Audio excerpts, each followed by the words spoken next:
Welcome to the Underground, the Steel City Underground, the black and gold standard for Pittsburgh Steelers coverage. Now, here's your host, Joe Kuzma and Zach Celadonia.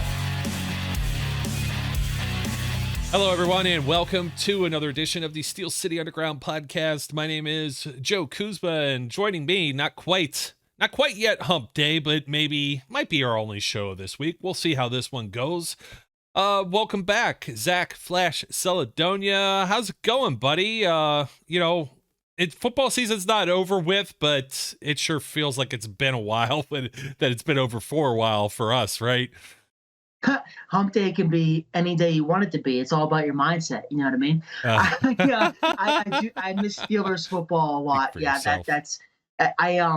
it's funny you bring that up because I've been seeing those tweets surface lately, people talking about how much they miss watching football. And yeah, I feel it 1,000%. My life, I realize how boring my life is when there's no football on. I'm like, what am I supposed to do with my night? Thursday, Saturday, Sunday, Monday, sometimes Tuesday night, depending on the college football team. And It really is seasonal depression, man. I don't get sad when it's wintertime, but I get sad when it's not football time. Yeah, USFL is right around the corner. XFL is around the corner. I hope these two. I'm psyched. Don't get me started on the USFL, dude. You know Robert Foster is on the Pittsburgh Maulers. Is that his name? I don't even remember anymore. What? Oh, you're talking about Reuben Foster. Reuben Foster. Yes, See, I don't even remember his name anymore. But the guy that we could have taken instead of TJ Watt in the draft, or he might have went before TJ got picked. He's on the Maulers now. And truth be told, he might give you as good of a performance as Devin Bush or Miles Jack would right now on the field. So I'm very interested actually to watch the Maulers this year, led by Reuben Foster. Reuben Foster. The Maulers changed their colors, the black and gold. So they're getting with the program. They're playing in Canton, Ohio. They're going to play at the Hall of Fame. So it's a short little drive for anybody who might actually. They have what? Now they have like 4 hubs for the USFL teams. So they were all playing in Birmingham last year. I believe it's now Birmingham, Canton. I don't remember the other 2. I got to look them up. So there's 2 teams playing at each. And I forget who else was playing with Pittsburgh there in Canton, but they're getting closer, and they're doing it as cost whatever prevention measures. I just hope that the talent pools don't cannibalize each other, because we talk about this with the National Football League, and it's like there's not enough starting quarterbacks to go around as it is. In like the NFL, you're looking at backups, and we're going to be talking about this maybe a little bit. Because it's just like now all of a sudden, like we thought we were done talking about quarterbacks for the offseason this year, and people are talking about backup quarterbacks, and it's like you look around and it's slim pickings for the most part. And when you got guys like Luis Perez, for example, is like spring football legend, and I'm sure he's XFL GOAT, man. Yes. Luis Perez. Don't tell me about Luis Perez. I know who he is. Josh Johnson is going to probably end up somewhere too. Josh Johnson's going to play. Honestly, man, he's starting to get a little bit of a bad rap because of what happened to him in the championship game. But I have nothing but respect for Josh Johnson. If I could be in the NFL absolutely. For like 20 years and just bounce around as like QB4, sign me up, dude. That sounds so fun. And he's probably making more money than I am. He's making more money than a lot of people are. So all of us combined, and Josh Johnson. Probably really most of our listeners. Yeah, I'll take the paychecks. I mean, a veteran man he's getting up there in age, isn't he? Like 36 or something. He's probably the thing is though, he's getting weekly checks, so he's not like clearing like a full like $750K. So he's getting whatever that is divided by 17 weeks, but still. I mean, that's a paycheck. That's someone's yearly salary for the most part. Yeah, I'll take it. I'll take that. Stipulations aside. Yeah, I'm totally there with you. I don't know. It's hard though. The USFL I thought was like it's just so boring, man. I'd rather like. Oh yeah, that's the problem with all these newer leagues is that they just can't catch fire. I try to give time and attention to every single one because I'm a football guy through and through, but I can understand why it's been so hard for these leagues to catch fire since like the early 2000s is pretty much the last time that a league, not the NFL, had any kind of success. So, it's a tough deal for any other league to come in and really do anything. I think that's why it's a smart strategy. I think they base it around not the NFL season, because Oh, people like absolutely. me, we're so starved for football, we'll watch anything. Yeah, there's not a whole lot going on. I think pitchers and catchers will report it sometime during this. And I mean, if you're into baseball and you're a Pittsburgh Pirates fan, that's about the only thing you really have to look forward to is spring training, maybe. Whoa. Not this year, dude. Well, No, we got Kutch, Kutch okay, back. Kutch is But back. it's a different year. This is gonna be our year. It's like, come on, if you're certain teams with baseball, the Pirates are like perpetually as bad as pretty much the Cleveland Browns. Well, Cincinnati Reds, if we're gonna stay within baseball, Cincinnati Reds have just been dreadful. It's like the owners just have no incentive to for parity or anything else. They don't want to pony up the money like the Yankees or Dodgers or some of these other teams like to. So yeah, the Pirates are terrible. yeah, but XFL had some XFL had momentum. Like that's the St. Louis Battlehawks or whatever they were called. They were putting like 30,000 people there. Seattle, were they Sea Dragons or whatever? Like they were the Dragons. Now they're the Sea Dragons. Now they're the Sea Dragons. So it's the other way around. I know San Antonio Brahmas, because you got The Rock, Dwayne Johnson involved now, which is pretty cool. But they were putting like both of those teams, Seattle and St. Louis, were putting like 30-some thousand in their seats, and then all of a sudden COVID landed and they couldn't. I was watching the XFL games. Yeah, I was too. Them. I love the 1-2-3 point extra point type play, point after attempts. I thought that was great. The onside kick stuff. The AAF had some good stuff with that too, but the AAF, man, they pulled the plug on that just too quick. But the XFL, I mean, I don't know. Like XFL had some momentum going for it, at least with live attendance. But maybe even, dare I say, it had even more momentum going for it. Well, we're going to get to that in a second. Let's talk about Brian Flores while we're at it. The Pittsburgh Steelers, a lot of people are saying that they lost the wrong coach. They let the wrong coach go, and it's like they didn't necessarily let this guy go. They didn't let him go at all, man. I was just explaining this to my mom, who pulled up to drop me off some Chinese food for dinner. Shout out, Mom. Thank you. She pulled up and is like, "Are you sad about Coach Flores?" And I was like, no, like I hadn't thought about it really at all. She's like, well, a lot of people are upset we let him go. I said, Mom, we didn't let him go. he was senior. He was some cush position with the Steelers that didn't really exist. Yeah. The senior defensive coordinator, linebackers coach. The linebackers coach part exists, but he was not making the kind of money you can make as an actual real deal calling the shots defensive coordinator. And that's what he's going to be in Minnesota. And this idea that he was gonna be the pseudo shadow replacement for Tomlin over time. Dude, Tomlin could coach here for the next 10 years. Like, we don't know that. Like, Flores isn't gonna stick around and just wait for Tomlin to retire. So I thought it was known that the Flores thing was pretty much a 1-year deal. If you were a betting man, you would have been able to see the odds and be like, dude, Flores, how long will he be in Pittsburgh? 1 year was probably the lead favorite on that, because I was hoping for 2, and then you get like the whole extra draft pick thing from him being there, and they took a shot in the dark on him, and he was a former head coach. I you know what though, I didn't see him taking the job, which he didn't even go to the second interview. He took the job, the defensive coordinator job in Minnesota. If you didn't hear about that, which head coaching job did he not go to? He was going to have a second interview with the Arizona Cardinals, which makes total sense, dude. That's a smart man right there. Even if the Vikings have endured the trauma they have as a franchise, if you're going to ask me of the situations to go to, I would have picked the Vikings over the Cardinals easily, dude. The Cardinals, they're classically, it's almost a joke of how bad they are run. And they had that one run with Kurt Warner, but they've been irrelevant my entire life outside of that. Yeah, and they're stuck with the Kyler Murray contract, and if you don't like him as your quarterback, and then the owners, and I mean, Flores just dealt with this same thing with the ownership with the Miami Dolphins and with Tua Tagovailoa, and you think he's going to go back to the same situation, but in the West Coast? Like, exactly. Yeah. What's not going to happen? I mean, the Vikings aren't the Steelers or the Packers or any kind of like historic franchise. I mean, they're kind of historic, I guess, but as far as winning, not really. But they're definitely better ran than the Cardinals. So I think it makes a lot of sense for him if he wants to go to a place with a little more stability, a little more pieces in place. The defense is terrible, So I think they probably told him, like, come be DC, and we'll give you influence on the draft, influence on free agency. We'll help you build the defense that you want to work with. Because if they didn't say that, I mean, he's dumb because that defense is terrible. Yeah, but you know what?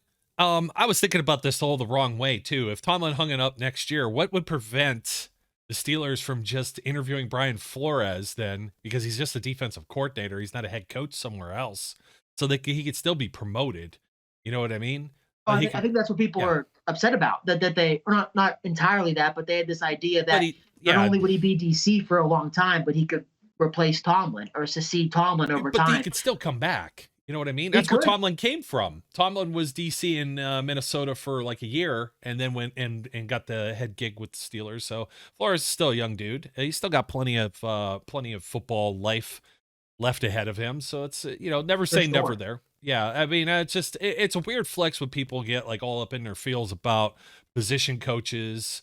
Like Mike Munchak, I'll never hear the end of that. And the Steelers were like 29th or 30th running the football, his last year's offensive line coach. Not to mention that all but like one of those offensive linemen was already a starter when he arrived, and all pros for the most part. I think Pouncey and DeCastro both were. But I digress. First round picks. He had more first round picks to deal with, and like even when you tell people the facts that he wanted to leave because what is it, his kids or grandkids like lived in Denver. It was something like that. Grandkids. He wanted to leave for family purposes, and he's an older coach, and like it's a position coach. So if he can make a little bit more money elsewhere, it wasn't like, oh, the Steelers, like same with the you know what, you're gonna keep saying that about money. Somebody's gonna be like, the Steelers are cheap, the Rooney's are cheap, that's why they have a small staff, blah blah blah. It's like, no, that's the way they like to run it. They don't need. I've seen people like, I want to say Pete Carroll has like 30 people like on the sideline. How do you manage that when like you have like, you don't even have like a 2-to-1 ratio between players and coaches? How does that work? Like, you know what I mean? They're all gum guys. They all packs of gum ready to go. Yeah, I don't get that either. So it's like, I'll never fault the Steelers. It seems like they have enough position coaches and whatnot. My XFL segue that I was going to do kind of got I was going to segue it into the Pro Bowl. I was going to say, does the XFL and the USFL actually have a little more going on for it than the Pro Bowl, which is down now another 6% in viewership year to year? And I watched this stuff over the week, and or weekend, whatever you want to call it. It's always been poorly, like heavily edited. It just doesn't like flow or roll.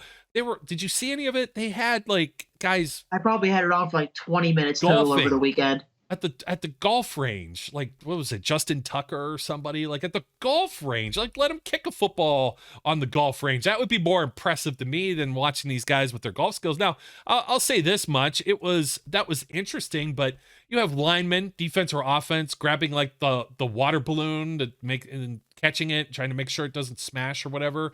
Like the quarterback skills thing, that's always been cool. The quarterback skills challenge was always awesome. Seeing guys like Dan Marino, or for sure, I want to say like Troy Aikman or somebody, Steve Young, like they had the chalk on the football back in the day with the moving targets. Like that was awesome. That actually, I see the Cordell clip go around a lot. Yeah, those were the days, man. That stuff was awesome. But like even this one was a little bit hokier with the drones, but it's new age, it's new technology. But why don't we have a bench press? They had this thing with Odell Beckham a couple years ago too, where they dropped the ball from the drone from like 50 feet up in the air, and he had to catch it or whatever. And it's like some of these guys are judging it like up in the high noon or whatever in the sun.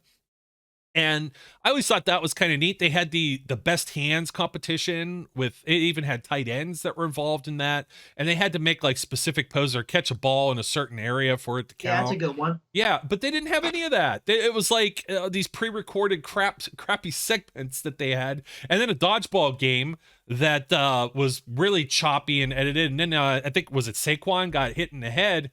And the guys are like, and they're like, you can't hit him in the head. And they're like, nope, game's over. And you get to the actual game and you can't run like Peyton Manning's team. Peyton Manning was all fired up and in the referee's face. And I'm like, wouldn't it be just totally like the NFL to have an officiating controversy, a screw up, a mess up of the rules during the Pro Bowl?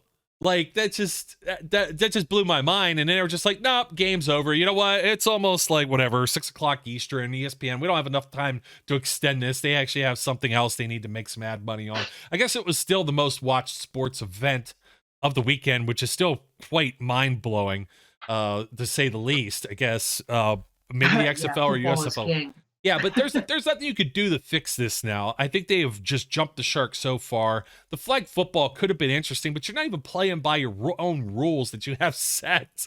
Like, it's just the credibility is completely out the window. The players look like they are having fun, but it does look kind of ridiculous when you got guys wearing grills and sunglasses, like ski goggles, Oakleys, and I'm just kind of like, I don't know. Minka had and then they call it a tackle.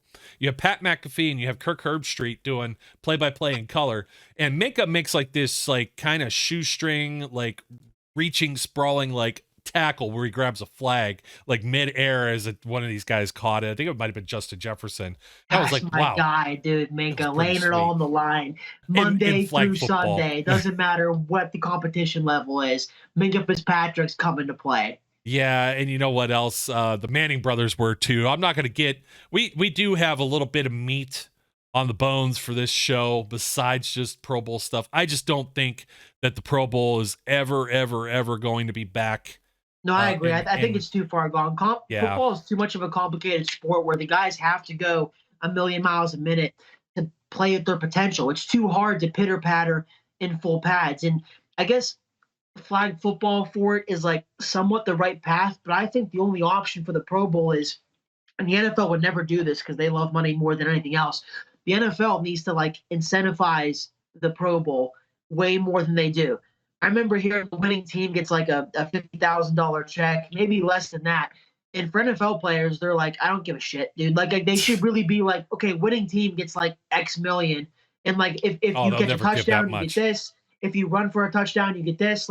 That's the only way to fix it because the competition level is so low because guys aren't dumb. They all know, we're just here.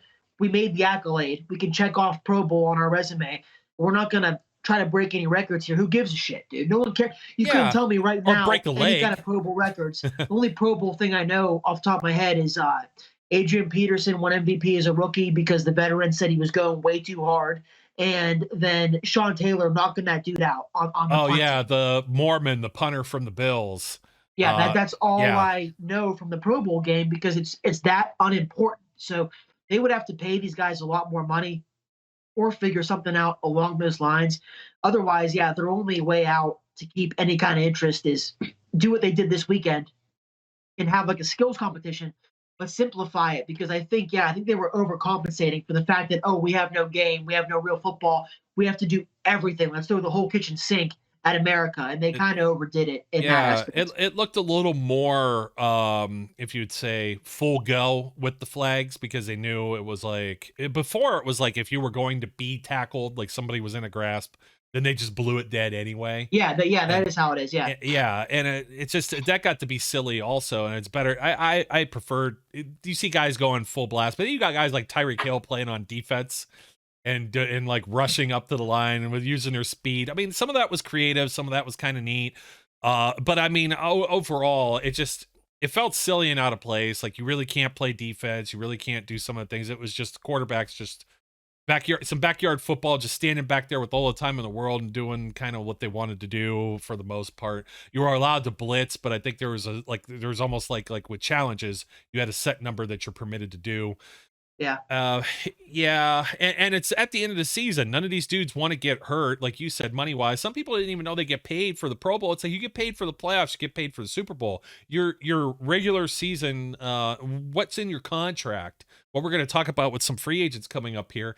That's divided into 17 games. By 17 games, you draw a check every single week. So every single time you play, you get a check for that game that you played. It's 1/17 of what it is. So even in the preseason and stuff like that, some of these dudes you're making stipends and some stuff like that, but you're not really getting paid if you're at the lower rung, and you're getting peanuts if you're a training camp guy. That's just how it works. So when you get into the postseason and the Super Bowl is I'm playing in the Super Bowl. We're going to win a championship. That's on a whole different level. But the Pro Bowl, it's $40,000. And I think, I don't know if it was quite double, an extra 40 that the victors got for this thing, but they don't do it for free. And the vacation isn't in Hawaii anymore, where they take their family and they get a trip to Hawaii, which is awesome. Now you get to go to Las Vegas. where all these other schlubs are that are watching the game.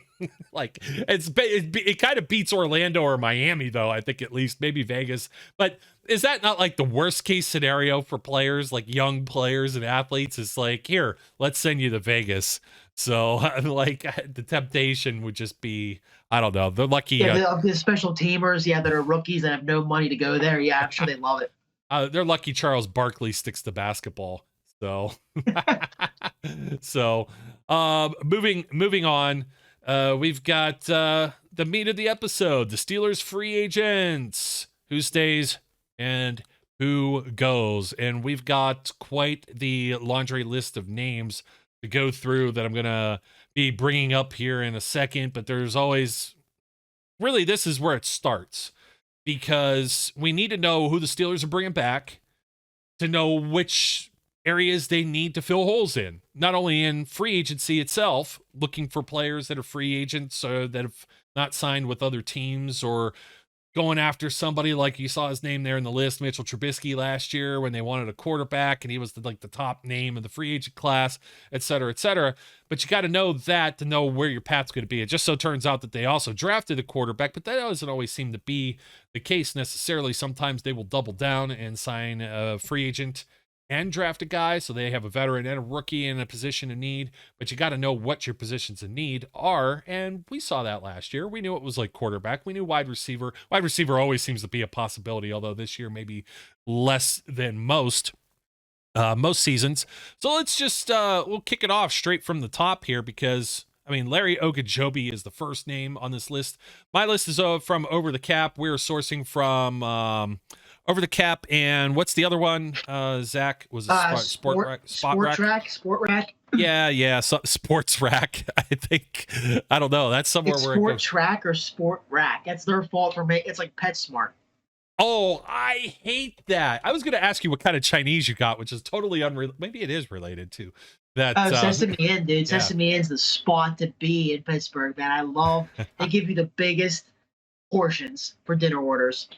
I don't know. I'm not the biggest Chinese food guy, but I'll do some chicken fried rice. So, exactly. Yeah, the chicken is the hero of all the meals that I get from Chinese restaurants. I love the amazing chicken in particular. If you ever have a chance to try it, it's like General Tso's, but a little bit spicier, a little twangier. Got a little bit of a twang, a little bit of wang to it. So all white meat. All white, of course. The jokes keep writing themselves. By the way, the other site I'll show them, that is Spot Rack, which sometimes doesn't always have. It could be Spotrack or Spot Track. Is it Sport Rack or Spot Rack? Spoot Rack, Sputnik? Yeah, something like that. So. Well, they had all the ones for me there, so I went down that list myself, but I'm sure they both are accurate. Yeah, but here we go. This one's Over the Cap. If we miss somebody, then it's somebody's information is wrong. You already see that the 2023 team, there's a label under Anthony Miller, so we don't have to. Actually, we could bring him up first. He's a good reason why the Steelers might not target a wide receiver. I was so hype on this guy. Did you get to see him in camp before he got hurt this year? By any chance? I got to see him, but I disagree that he affects their strategy of getting a receiver. But yeah, he was pretty solid. If he comes back good. Well, they still have Calvin Austin, too, that's going to be coming back from me. So, but yeah, a lot of ifs in that scenario, I hear. Another ifs. A bunch of ifs. I don't know. Well, I guess if you're listening to all of the clickbait stuff that's out there, Matt Canada doesn't know what to do with them. It's like, I took that, look, when I heard that, the way I took that is that this guy is like a utility knife and they could use him anywhere. It's like there's so many ways to use them. Not that like literally we don't know how to use them. That stuff drives me crazy. But top of the list, Larry Ogunjobi. And it tells you how many snaps the guy's played. If you're viewing this on YouTube, you could kind of squint and see some of this or make it large on your screen. Going to be 29 years old. If he isn't already, sometimes this is already averaged out. I know he was around 28 for the most of the season here. Almost 60% of the snaps. His current average per year, $8 million.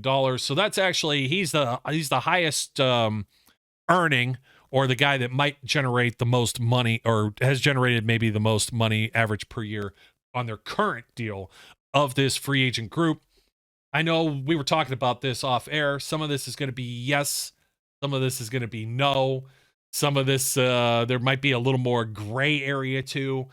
Larry Ogunjobi, to me, man, I don't know. $8 million. The Steelers have always put their money into their defensive line, into their defensive linemen. But I think some of that could be better served putting it over to Alex Highsmith. But do they have Andy Weidel coming over from the Eagles? And, we've been really standing for that Eagles defensive line, and they added like Adama Suh, and who else did they grab off the couch there? Linval Joseph. Yeah, Robert Quinn is there. I mean, they got veteran guys. Excuse me.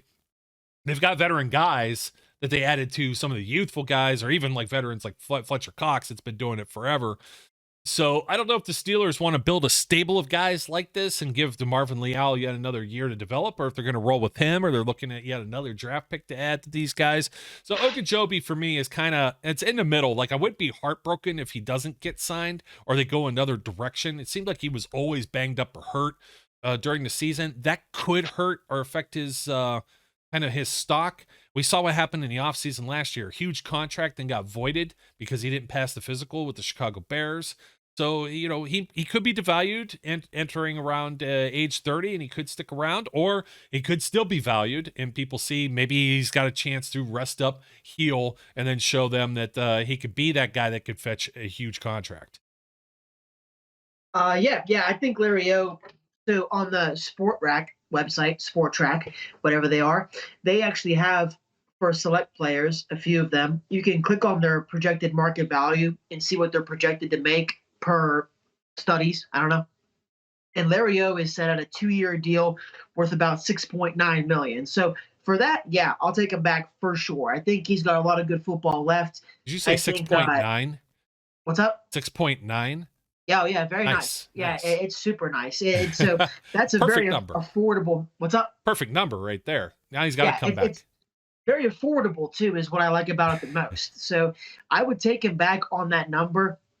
I don't think that we have like the best proven talent and depth behind Cam Hayward. So I'd like to hold on to the guys that we can, that we know are good when they're on the field. Larry O being one of those guys. And I did a whole list here while I was at my adult job today, looking at our free agents. And that's what I call it. I did a very simple, there's like 20 guys here, right? Give or take. Yeah. And I put a check mark, an X, or a star next to their name. Check mark means yes, want it back. X means no thank you. And a star is dependent on a few things. Oh, that's messed up. Check. I would have used the is it like the nice little star where you make like the 5 points and you draw it like that? The whole design? Yeah. I would have made that like that was my like important guy to re-sign, and then would have used like a circle or something. No. This is okay. How my model was created. This is the chemistry behind. So you got to check for yes, star for depends, X for no. Larry O got a check for me for yes, but of this list, there's only 10 guys that have a definitive check. So it isn't like I'm just passing those out left and right. So I do want him back, but what's up? Oh, no. I was just saying, okay, but if you did 10 checks and there's 20 guys, that's half of them. But yeah, well, most of these guys cost like $3. Like, there's some guys I have yes for, like, we'll get to them. But yeah, I want Larry O back because I think of the projected market values I was looking at, his deal is one of the cheapest. So I take him back if he would sign for that. But if he wants to go seek out another big contract, then I'll pass. Yeah. I'm with you on that. We're not into who else can they get right now. This is just within the Steelers house. We're going to look at that hopefully within the next week, maybe. We'll see. I'm going on vacation. Yeah. So, and we've got a lot of topics to cover, but and lots of time to cover it between now and then, of course. So just a little bit of a programming note there. Mason Rudolph. And all of a sudden I saw some comments where people were like, why is Pittsburgh media standing for this guy? And I think the only other person who's ever stand for him other than me is Mark Caboli. And it's like, okay, just because Mark is all over in his feels about wanting to bring Mason Rudolph back doesn't mean that people are standing for him. In fact, Jerry Dulac's talking about Mitch Trubisky coming back, and that's like a guy that's already under contract. So, and let me phrase that as well. I think Jerry put that out because some of these folks still don't want to be wrong about Mitch Trubisky. It's amazing. There are still people saying, well, he didn't have a chance. And I'm not getting into that today, although we will talk about him individually at the end of this, just because of how that fits into some of this. Who is the Steelers' backup quarterback going to be behind Kenny Pickett this year? And I'm kind of like, who cares? I don't ever want to see the backup quarterback. I hope we never see the backup quarterback. And if you do see the backup quarterback, you're absolutely fortunate that the Steelers have been able to win any games with said backups, like Charlie Batch. They're real mid-type guys. Landry Jones, a 36-year-old Michael Vick, who was well beyond his prime and made the whole offense go left-handed. Couldn't even find Antonio Brown, who's one of the greatest wide receivers to ever play this game. He couldn't even connect with them. So that's like the type of play that you're going to end up getting. I'm going to have to see who all hits this free agent wire. But going back to the Pro Bowl, I'm like, Tyler Huntley's in the Pro Bowl. Like, what is going on? This screws up the Pro Bowl too. That's not somebody that's going to be available. It's not somebody that I would necessarily jump at anyway, but you might have like a Josh Dobbs or somebody floating around. He will be an actual free agent, I believe. He didn't have any type of longer term deal, but that's like a QB3 type thing. And the Steelers will have 3 quarterbacks. So it'll be interesting to see what they end up doing. I could see if the team said, yeah, we want Mason Rudolph back. But by all indications, I don't think that they wanted Mason Rudolph. And the reason he stuck with this roster last season is because Dwayne Haskins passed away. I have my serious doubts if they would have kept him. They had an opportunity maybe to trade him, and they didn't. So that's kind of interesting in and of itself, especially when Tomlin's excuse for not playing him later in the season against the Panthers was, hey, he hasn't thrown a pass all year, so they're just going to stick with the devil they know with Mitch Trubisky. So would they have some type of situation where they actually bring Mason back as the number 2? It would have to be at this, well, they say almost $5 million average per year. He's about a $4 million guy. That's where it's going to have to be at. Or whoever else ends up coming in, a Jacoby Brissett, the Teddy Bridgewaters, you know the names. They're the same guys year in and year out that bounce around the league between different teams. Josh Johnson, he might be available too. Hasn't played for the Steelers yet. Yeah. I have Mason as a star. And if the people remember, star was dependent on a few things. So I don't have him as a check. I don't have him as an X. I'll take him back, like you said. But it depends on whatever they do with Mitch. And it depends on, I guess, how the free agent quarterback market falls. Because you already mentioned a couple names there, Jacoby Brissett, etc.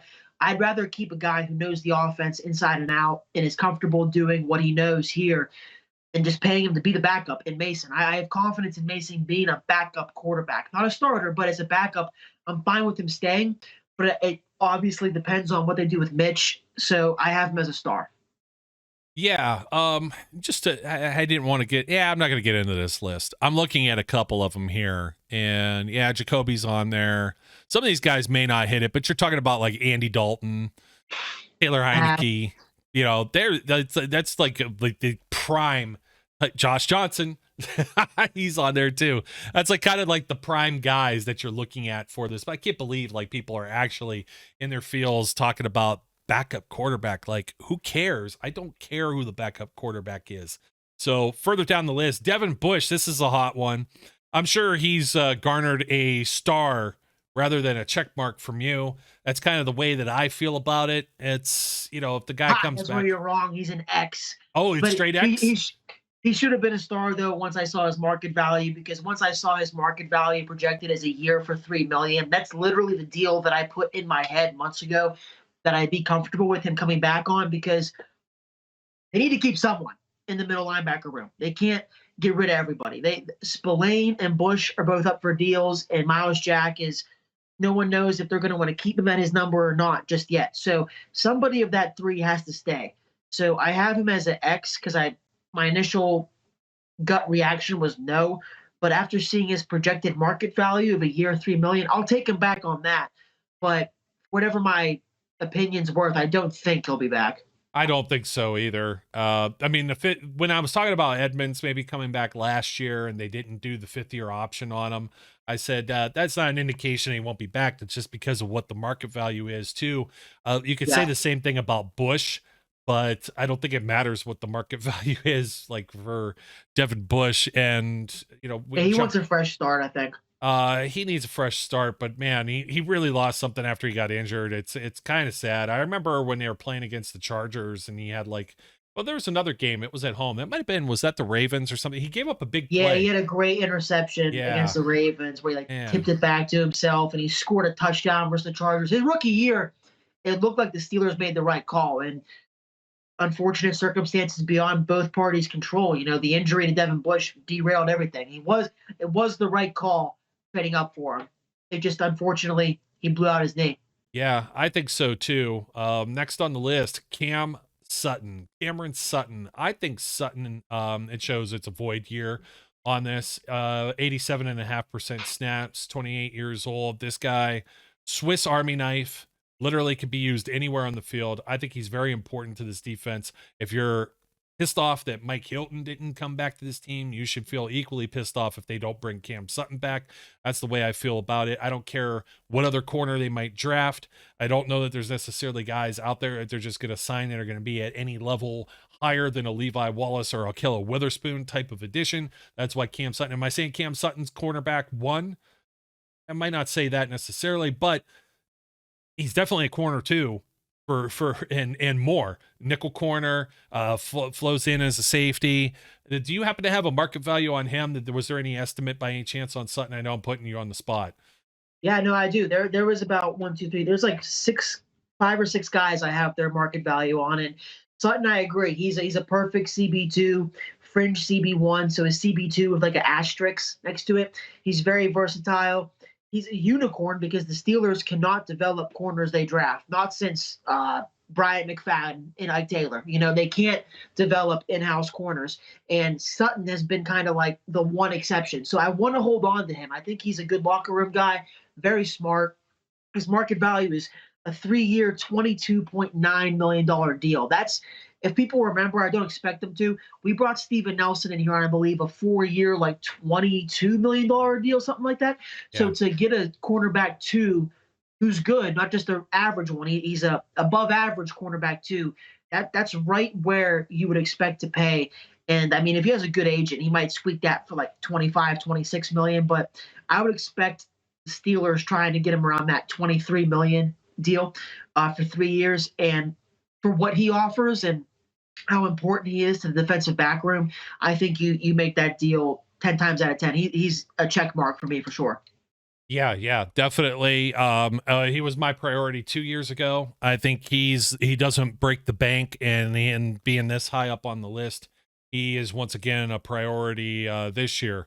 Let's jump down. Next is Chris Wormley. Played about 32% of the snaps, age 30, $4.5 million average per year. That's a no for me, dog. I think he's been part of the problem at containing the run. I know he had like his handful of sacks and something a couple of seasons ago, but overall, I'm not feeling it. Let's go with somebody younger and give somebody like Isaiah Loudermilk or DeMarvin Leal some more PT. I think it's more important to develop those players than to stick around with a guy that's just kind of a mid-tier backup. In my opinion. He got an X from me too, and okay. X mainly because of his market value. It's 2 years for $11.8 million.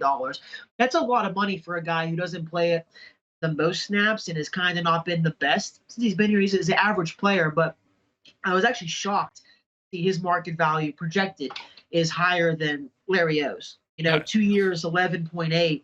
Larry O is 2 years, 6.9. Nice. So I think Wormley, he's going to price himself too high for whatever reason. And I won't be sorry to see him go. If we could bring him back for $1 million, I would take the depth and the veteran experience, but he's not that good. So yeah, he's got an X from me. Yeah, I'm with you 100% of the way. Next one's an interesting topic. Got used a lot more on the offense this year. Special teams ace Derek Watt. I bring him back. Yes, that's an easy one. That's an easy one, I think, and I like the way he was utilized. I mean, I just love the way he gets the people riled up too. Like, oh, we're spending so much money on Derek Watt. He makes like nothing. Dude, I'll totally take him back for what he offers. Because what's up? Everybody's talking about cap hit. That's why, because the money's been floated forward. They don't understand it's like average per year or whatever that the guy made peanuts. Okay, it was a $4 million cap hit, which was the highest on offense, but until Deontay Johnson signed his deal. right? Yeah, it's an offense who's paying nobody. We have all Yeah. first and second year guys. Yeah, that's precisely it. It's preposterous, and it wasn't like he was making $4 million each year. And again, there are players around the NFL on special teams that aren't just specialists, such as kickers or punters, that are making that type of scratch. So that doesn't bother me in the least bit. Let's see, Jesse Davis, who? Oh, yeah, okay. There's like 3 or 4 guys I didn't even write down, and he was one of them. If a guy didn't play at all, like I don't. No, who he didn't cares? play. I didn't write him down. Yeah, he didn't play. Let's see. Tyson Alualu. I'm sorry, my X. friend. You're Sorry, dude. yeah, father's time has come knocking. Marcus Allen. X. Yeah. Huge X. Huge X. I'm so sick of Marcus Allen, dude. I'm so sick of him being in every team picture, being like, oh, here's the Steelers warming up. There's Marcus Allen dancing on the side.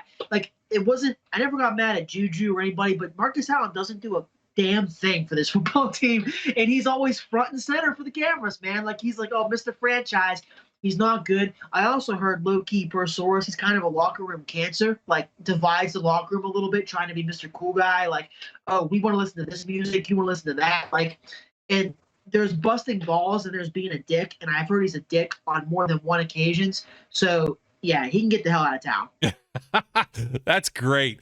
One of my favorite also guys. don't like Penn State, so that's all lost on me. Going, oh, he was so good at Penn State. Yeah, irrelevant. It was a 5th round pick. I mean, pretty expendable. I'm surprised he's lasted as long as he has. I remember seeing him projected to the Steelers in the 1st round. When the season started, I would see him 1st round, mocked to us a couple different times, and then he ended up going 5th round. And that explains why mock drafts are just plain stupid, especially like this time of the year also. Like, it just drives me crazy. Terrell Edmunds is back in the saddle with me too. I think he's a priority, may even be just as high a priority as Sutton, depending on what happens with. You may as well I know I was going to go a little further down the list to Damontae Kazee as well is on here. Might as well pair them together because you need one or the other for sure. I'd love to have them both back. They're both checks for me, but like they're basically stars because it depends. I want both to stay 100%, but if one leaves, the other definitely has to stay. So yeah, they're both checks, and Edmonds is only at 2 years. Or his projected market value for Terrell Edmonds is 2 years, $10.9 million. I'll pay that easily for Terrell Edmonds. Kazee didn't even have one, which if the guy doesn't have one, it usually means because he can be retained for like pennies. Yeah, his current value. I mean, Edmonds was at like 2.5, and Kazee was at 1.1. I mean, if you can get Edmonds even at like 3.5 to 4, I'm totally on board with that for sure. Yeah, me too. Yeah.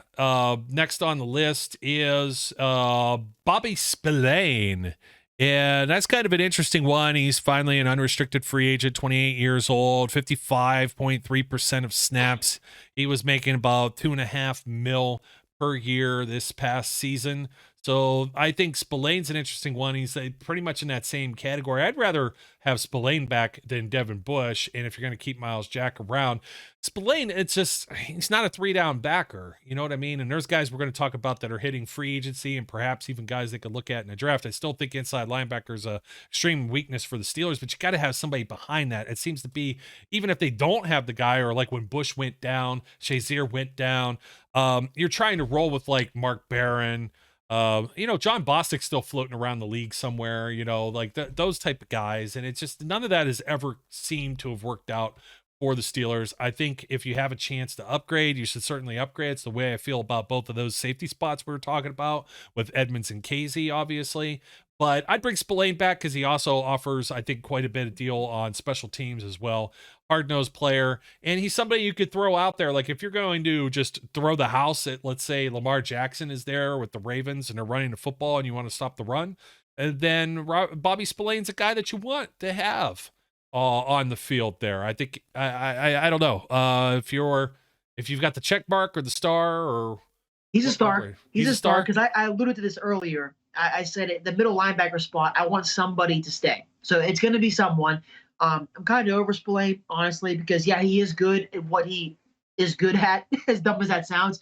But the Steelers don't know that more than anyone else. Like, they put him out there for situations that aren't good, and then he gets exposed. So if they knew how to use him to his fullest potential and limit that, he's a check. but he's a star right now because I'll take him back, but it's really dependent upon. I don't want all three dudes back because, like you kind of said there, I want them to upgrade in a sense. I want them to either draft a guy or bring someone in. So one of the three heavy players of Jack, Bush, and Spillane, somebody's going to leave. And I want one of the three, if two possible, to stay. So right now, Spillane is a star. Like you said, he offers special teams value, which is more than Bush does. So that's why Bush, like I said, is an X and Spillane is at least a star. So that's how I view their pecking order right now, I guess. I guess we should, if you're just joining us and you're hearing about Bobby Spillane as a star, that means it's a maybe and the grading system for Zach. So he's going to hear that. He's a star, have a key here. Yes is check mark, bring him back. X is no. Star means dependent on a few things. That actually reminds me, I was looking here. I think I have it somewhere. Brian always used to have like the notepad. He brings it out like to mock draft day. It's like whoever or no one else, like the little Post-its. So yeah, like last year, I think it was Jordan Davis or no one else was who he was. Really the meme from draft day. Yeah. Terribly photoshopped as it would be. Moving along, Malik Reed. I think we can just say pass. Not interested. Brian thinks Photoshop is where you go to buy photos. He's gonna hate you for that. You know, he's got a lot of. But that was good, right, dude? Yeah, Malik Reed is a big X for me. He didn't do anything besides he got like 2 holding calls called, which were good. But I mean, 0 sacks or 1 sack. I don't know. They didn't get the impact that he had in Denver when they traded a 5th-round pick for him. He was very, very unnoticeable. He was just there. So pass. Here, this is what the Steelers thought of Malik Reed. They thought enough of him to put Marvin Leal, who they had put weight on in the offseason, and slide him back over to playing outside linebacker over on the edge as he did in college, more like a defensive end. Jameer Jones was playing more than him. Yeah. I was about to bring him up too. And then they were bringing in like Ryan Anderson or whatever. And it was from just Alabama.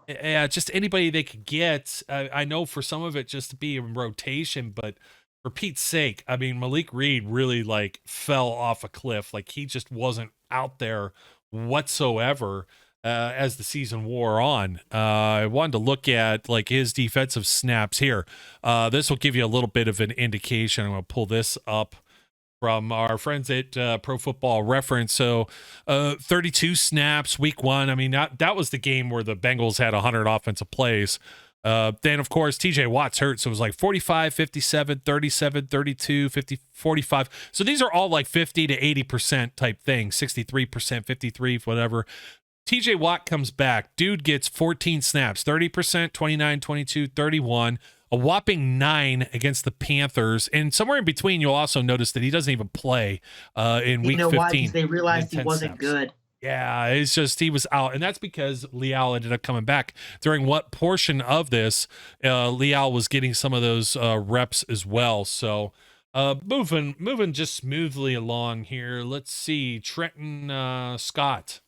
He's a UFA, unrestricted free agent, so there's no other RFAs on this. I really don't know what to say about this as far as a depth guy. You could usually just pick these guys off of a tree or whatever, or find them just pass garden variety type.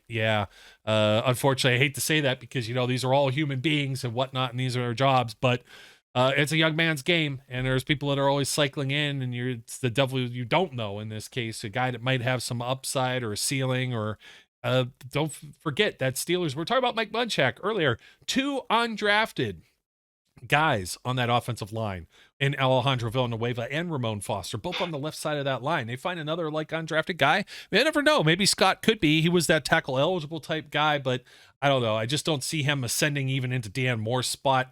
If he can't beat him out, then that's quite problematic. Moving along, Jeremy McNichols, he got hurt in training camp. He came in for like a quick minute to try and revive his running back career. I guess he's an RFA. He must not have been a tenured NFL player for 4 seasons. That's the only way these are back-to-back guys I didn't even write down, so I'm good. Yeah, well, that's fine. And then Carl Joseph, who also got hurt. I have him down. He's an X, but I have him down at least. Yeah, ship sailed. Dude, unfortunately can't stay healthy, so if they could get more depth at the safety position. I guess he would be a fringe star for my key here if they were to lose Edmonds and Casey both, but that's a reality I don't want to try to imagine. Yeah, exactly. JC Hassenauer, restricted free agent, should be back. Check mark. Big check mark for JC, which might surprise some people, but the fact of the matter is Kendrick Green is not good. He's bad. And at this point, what's up? I said, no way. Yeah, dude, you surprised? I normally, former Flash, I'd be in his corner, backing him up, hoping for the best. But I've learned from guys who actually got to play, like Artie Burns and Sean Davis, that sometimes it just doesn't click, man. And I don't think that Kendrick Green is any reason for them not to try to retain the backup center at this point. So keep J.C. Heisenhower. He probably costs like $900,000. Keep him by the off chance they don't get a better center in the draft, because right now odds are that Mason Cole is probably your starter for 2023 unless they're able to get the best center in the draft or maybe the second best. But anything other than that, Mason Cole is your starter. So keep J.C. Heisenhower because he's a solid backup center. He knows the guard spots as well. Yeah. And he'll be dirt cheap. Yeah, there's a guy that's a veteran of the Alliance American Football. I always bring that up. The Birmingham Iron, which was like a pseudo. Oh, yeah. We got it from there, yeah. Tim Lewis, linebackers coach with Bill Cowher, was the head coach for that team, too. Ray Horton's coach at somewhere, I think XFL or USFL, too, I saw. He's the Maulers coach, I think. Yeah. You know what? I think you're right. I think you are correct on that. We could probably verify that, but it's actually I'm a big Maulers guy, dude. Yeah. Robert Foster. Okay. All Ruben right, Foster. I thought you would. Yeah, come on, man. Come on. You sound like me, where I was always screwing up Michael Thomas and Matthew Thomas. I do that with my dogs every day. So let's see. Hassenauer. We've got 2 wide receivers paired together here near the bottom. Steve Sims and Miles Boykin. Bring them both back. Boykin's unrestricted, but Sims is restricted, so that makes one easier than the other. They're both checks for me. Boykin's special teams value speaks for itself, and Sims really came on strong at the end of the year, and I think he's a comfortable piece for Canada and a comfortable target for Kenny Pickett. So keep him for camp at the very least, because you never know what's going to happen with injuries and whatnot. And again, I think him and Boykin both are really cheap, so might as well keep them both. Yep, totally agree with you on that one. And then Jameer Jones. I'm not the biggest fan, but maybe they still see some type of development or reason to have him stick around. Could be a camp body type I thing. gave him an X, but you're right. I mean, he did play more than Malik Reed, it felt like at times at the end of the year. And like he did when he was here the first time before we cut him, there was real promise there. He was just really quiet when we brought him back this year. But I have him as an X, but I can see why he would be brought back for like pennies on the dollar. Oh, yeah. And by the way, let me go back to Sims. I'm not sure that I actually made my point there, but restricted, just so you know, that everybody that was on this list is an unrestricted free agent. So this is a guy that they could easily, they kind of have like the rights to him. Now, if you're an actual like draft pick and further up the chain, blah, blah, blah, blah, blah, it almost kind of works like if another team sign and there's offer sheets and all these other things. But for some of these guys that bounced around or on a second team, some of that's null and void. But the Steelers kind of control the destiny with being able to have some sort of say and being able to keep them if somebody else were poking around. It wouldn't just be like the Niners throwing money at Ray McLeod, for example. Christian Kuntz, long snapper, he's got to be back, right? Oh yeah, big check. And he's an exclusive rights free agent. So he is. Yeah. He's there. Unless they bring Pittsburgh bread. I love Christian Kuntz. They bring people in sometimes to compete at this spot, but they did well enough job. They'll do it again, and he'll be back around. You got to keep him modest. Yeah, exactly. That's what they did with Cam Canada. That's how this dude got the job to begin with. Benny Snell, unrestricted free agent, showed us a little bit of something, but sorry, sayonara. That running back room is just they got Master Teague on a futures contract. Master Teague in camp looked a lot better than I actually thought. And that could be somebody that's at least further down, or a practice squad guy that kind of gets called up if somebody else gets banged up. But with Najee and Jaylen Warren, You're talking to Anthony McFarland truther here, so I still think he has something to show. The one opportunity he got, he played really well. And we didn't see him the rest of the year. Was that the Panthers game, maybe? I don't remember. But he got one game where he was looking like, oh, this is the McFarland we were hoping for. And they didn't have to use him the rest of the year. But I'd rather keep McFarland than Benny Snell, especially because Najee, is Benny Snell, but times 1,000. He's what Benny Snell would be if he was sick. So we don't need a second poor man's version of Najee. And like I said, not like I said, sorry. Najee's a bell cow. So the fact that Jaylen Warren plays as much as he does, that's like a miracle in itself. So to give money to an RB3, just keep the in-house guys. Yeah, totally with you. I was trying to think. That was the Colts game. Anthony McFarland, 6 rushes, 30 yards. My bad. I was thinking of the blue. And 2 for 11. Well, he had a good preseason game too, where he really popped off the chart, and you were like, "Whoa, this guy looks like Le'Veon Bell," and that was versus the Panthers, right? Yeah, that was versus the Panthers. Maybe. That's what I was thinking. No, wait a second. They didn't play. Did they play the Panthers this year in the preseason? I think this is the one year where they didn't play the Panthers. It was always, or maybe it was the Jaguars or somebody. Yeah, something like that. It's preseason. It's not important. Yeah, anyways, yeah, exactly. Spaceships don't have rear view mirrors. That's old saying from. I'm trying to think what our friend's name was that was on the practice squad and injured, a corner from South Carolina, or lived out in South Carolina. Oh, I can't think of his name right now. That's very disappointing of me. I wish I could remember. Boykin? No. It'll come back, but he used to do the show, some of the pregame shows with us here. Yeah, there was a guy not him. We had a practice squad guy named Boykin, who not Brandon Boykin, but yeah, I know you're talking about now. I can't remember his name now. Oh yeah, I hate when I get something stuck just on the tip of my tongue like that. We'll continue because corner came up next here. Ironically, James Pierre. I am not a big fan of playing him, but if he's going to be your corner 5 and a special teams type guy, okay, bring him to camp. Let's see what happens. You said it all. I have a star for him. It really depends on if they can't bring Cam Sutton back, definitely. But if they can, I'm not as worried about it. But yeah, I would take him back for cheap. Yep, absolutely. And we got one more. Zach Gentry, tight end 2. This he's kind of edged up to where I'm like, do I put him over even how high up do I put him? I think he's pretty integral to this offense. I think he needs to be back. We put in the work to retain Zach Gentry. He was a feral deer lost in the woods when we drafted him, Bambi, and we turned him into this big, strong buck who's a good blocking tight end, adds a little juice on offense. Yeah, we have Connor Hayward, but Connor Hayward is exclusively I struggle calling him a tight end because he's a versatile. He moves all around. He's like a fire hydrant receiver. I love calling him the fire hydrant. He's not a prototypical tight end. And truth be told, Freiermuth hardly is, but Zach Gentry offers something in the blocking game that Pat Freiermuth and Connor Hayward don't. And like I said, the Steelers and the staff put in the hard work to develop Zach Gentry to what he is right now. They aren't going to want to let him go. They took a real projection pick on him when they drafted him, and they turned him into a good starter as a tight end too. They aren't going to want to let him go. I think he adds value to the offense. I like his locker room presence as well. Him and Pat Freiermuth are great friends.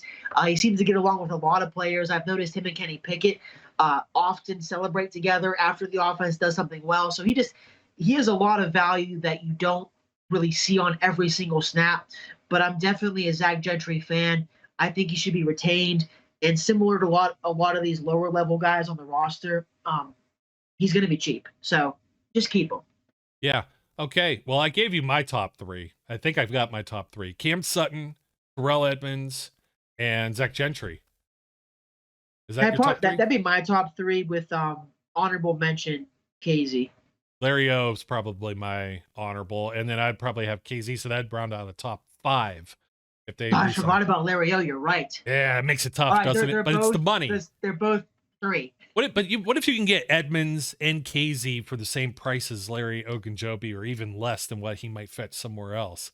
I mean, that's tough, but you got to be able to You got to have somebody that could put tire out the offensive line. So Alex Highsmith and TJ Watt and I said it in that order too, because one guy led greater the team. than one, and I trust the Steelers to draft defensive line more than secondary.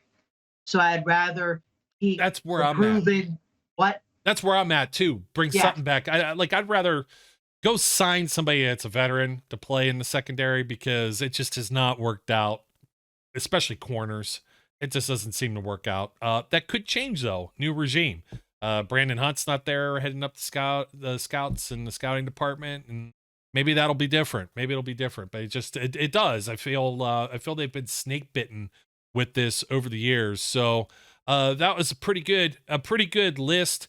As we're talking about that, of course, Mitchell Trubisky.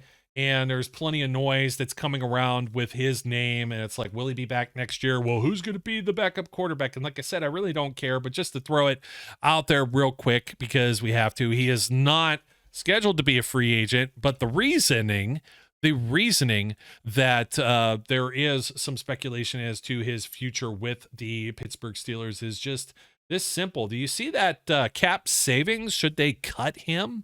It is $8 million. They'll only owe him 2.6. Otherwise, he's a $10.6 million cap hit in 2023 to be a backup quarterback, of which he is not projected to be a starter. That is a luxury this team or any team does not have to pay. I don't care. There are people that have been throwing around the nonsense that, well, since they're not paying Kenny a whole lot, they can keep Mitch around for this. And for what reason? Do you actually feel safe and secure if Mitchell Trubisky's number is called and he has to come in and start some games? I don't at all. Teams succeed with rookie contracts for quarterbacks and putting money elsewhere because they don't spend it on the backup quarterback. Yeah, it seems like the most asinine thing. Like, you wouldn't even want to do that if you were building a Madden roster, like, and you had the salary cap turned on. So, for folks that are just like all, worried and concerned and thinking to themselves, like, well, what are the Steelers going to do about a backup quarterback? Like, at this point, does it really matter? And Zach, you weren't part of this discussion, but somebody brought this up to me on the old Twitter. It got tweeted. I'm sorry, I didn't grab the name of who tweeted at me, but there was Bob Labriola's asked and answered, right? He has that column on Steelers.com. He had ranked. It said somebody had asked him to rank 4 quarterbacks. It wasn't Terry Bradshaw and Ben Roethlisberger, but it was as follows: Cordell Stewart. I don't really say his name, but the Super Bowl 30 quarterback that wore 14, rhymes with banana peel. And then now we'll say it, Neil. I can't do it just out of respect to Brian.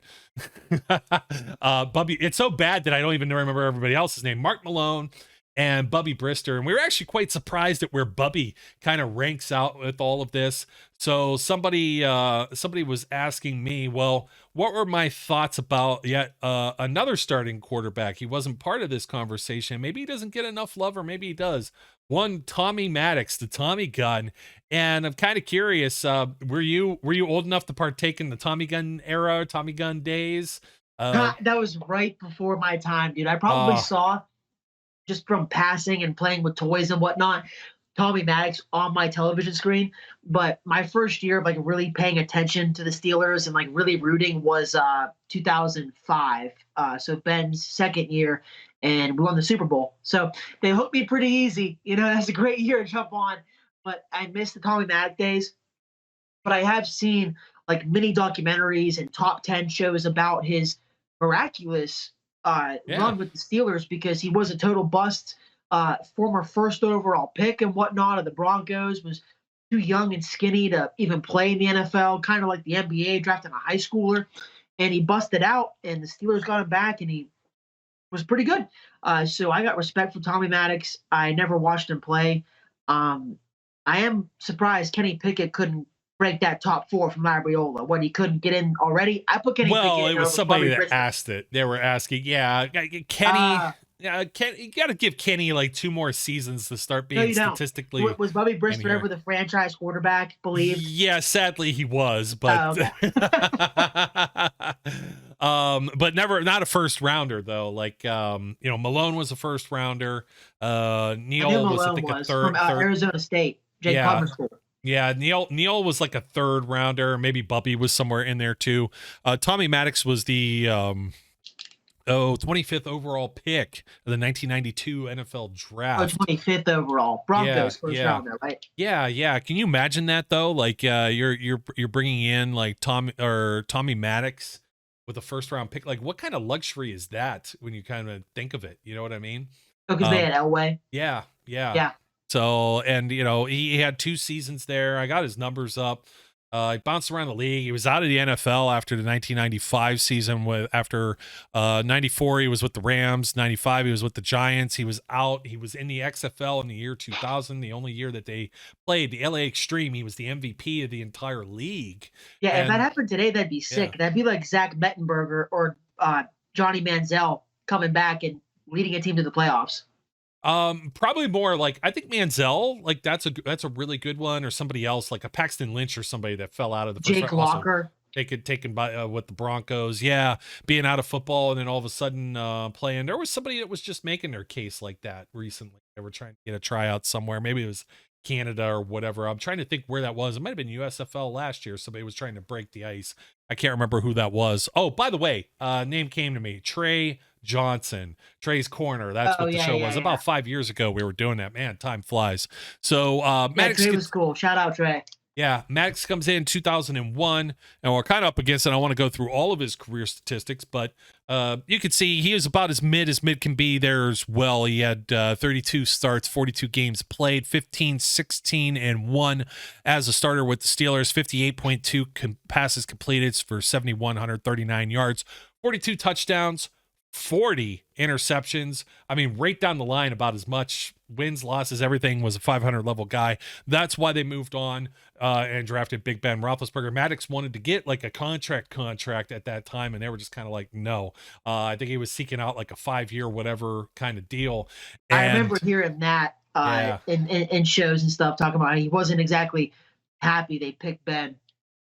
Yeah, would you? You think you finally got your comeback and everything? And he kind of hung around and was a little bit of a backup here or there. And hey, he got hurt, and you don't usually lose your job to injury, but they also is the same thing. You drafted this guy in the first round to eventually be the guy. I mean, talk to Drew Bledsoe about that. Yeah. Oh, Drew Bledsoe. That's another kind of. Drew Bledsoe is the guy long enough, though, to kind of know that you're moving in another direction. Oh, I don't feel bad for that guy. He did just fine for his life. Yeah. And playing for the Patriots, it's like, you don't feel like a whole lot of sympathy. But yeah, where would Tommy be in all of this? That's a pretty interesting thing. I still think he's behind all of the guys we already mentioned, because we figured out that Bubby was maybe better than what he was. Cordell, way ahead of his time. Neil probably gets a lot more flack than what he should, although there was somebody that was still arguing about him leaving and whatnot. I don't think he wanted to stay. And did people run him out of town? He made a little bit more money to go to the Jets. But you know what? He wasn't a big game quarterback. He was also very mid in this same kind of aspect. And of course, Mark Malone's in there too. So if you're going to do anything, you might want to say you can put Tommy Maddox above maybe Mark Malone, but yeah, I think he's still like a 5th on this, and I'll probably ask Brian that same question as well as we move forward. Provided we don't have another show the rest of the week and whatnot, I think I wanted to just float the whole Super Bowl, or as you were saying, we need to call it the big game like everyone else calls it. It's the big game. It's the confetti game. We're not allowed to use the trademark branding because we don't pony up to be an official partner. Yeah, no lawsuits. But who you got? I got the Eagles. I think the Eagles will win, but I'm rooting for the Chiefs, if that makes sense. I mean, that's fair enough. I'm rooting for Javon over Juju. I'm happy for both of those guys. Way more happier than Antonio Brown and Le'Veon Bell getting to play in this game a few years ago, because they cried their way out of town to try and get whatever. These are guys that they work hard. Not to say that Bell and Brown didn't work hard, but it's just I think it's more the attitude kind of deal. And neither one of them really left Pittsburgh because Pittsburgh kicked them out the door. I understand maybe with Juju, they just wanted to go a different direction, or they didn't feel he was the right fit. Yeah, well, those people suck. He was loved. No, yeah. Most people like Hargrave and Juju still. I love agree. them. I love them both. And I'm very happy. I'm happy for both of those guys. So yeah, I'm gonna go with the Eagles. I didn't see a line. You happen to know it off the top of your head by any chance? I don't know the line. I think the over is right around like 47 or something like that. But I That's do a like sucker bet. man, I like the Eagles to win, but I want to root for the Chiefs just for a lot of their storylines. And I do like. I still love Juju. I'm not worried about Mahomes like getting more rings. I really could care less about that. I think it's inevitable because he's so great. So I hope the Chiefs win. And my good buddy's fiance's grandma passed away a couple months ago, and she was a diehard Chiefs fan, like Arrowhead, like through and through. So I told him I'd root for the Chiefs for her. Yep, sounds good, my friend. All right, I'm thanks. such a good guy like that, you know. Yeah. Hey, we're up against it. We said we wouldn't have a very long show, but man, getting through that free agents list can be a little daunting, and especially when you got X's, O's, and check marks and stars and lucky charms and everything else that you have on your list. But I love it. I love this guy. He puts in the work. He's putting in the work too. Black leather gloves, all that stuff. There we go. I love it, man. You look sophisticated. I think sophisticated's a great word for it. Harry Potter. Put some tape on the middle of those, and you would look like what's the name of the brothers from Slapshot, the hockey movie? Don't know, dude. That's before your time too. Oh man, and like I said, I'm losing my mind here, so we're just gonna leave it at that. When I can't even remember some small Joe detail thinks I'm like that. 50. No, I don't think. Maybe you're an old soul. I don't know. But you saying that Brian would have to go to look for the Photoshop like PetSmart.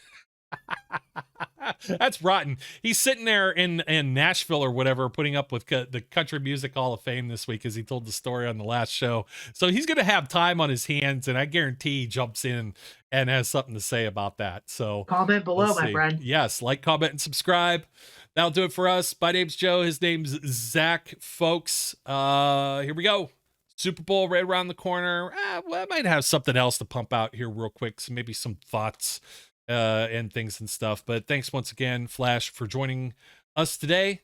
And until next time, as we always like to do on the show, we'd like to leave our viewers and listeners out there with a great thank you. Our thank you to our 2 percenters. And until next time, be safe, be good, and we'll catch you later. We would like to thank you for listening and remind our listeners to follow us on social media and our website, www.steelcityunderground.com.